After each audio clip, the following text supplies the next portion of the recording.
All right, I wanted to double check to make sure we're on the same page for the valance above the kitchen window. So right now, the height is 8.5. It's 9 inches deep, and it is from the angled corner cabinet to the fridge cabinet. That's our width.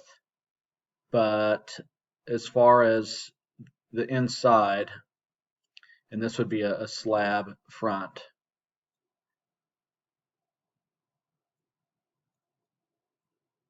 But the inside width of this, we have 7.5 inches, and the height is 8.5 minus 3/4 for the top piece here. So 7 3/4 height.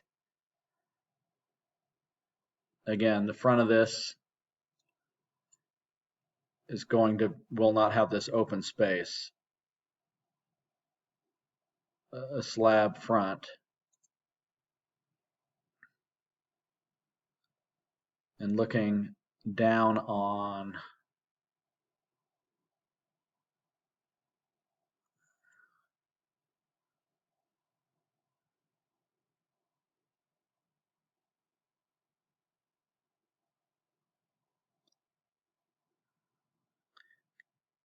from the wall to that corner of that angled cabinet's 12 inches.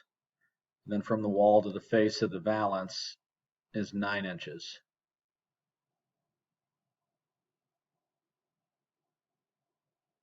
But let me know if you had a different plan for this as far as size, shape, or look, and we can make those changes. But once those countertops are on, we can get these placed and then paint the kitchen. So let me know if this works. Thanks.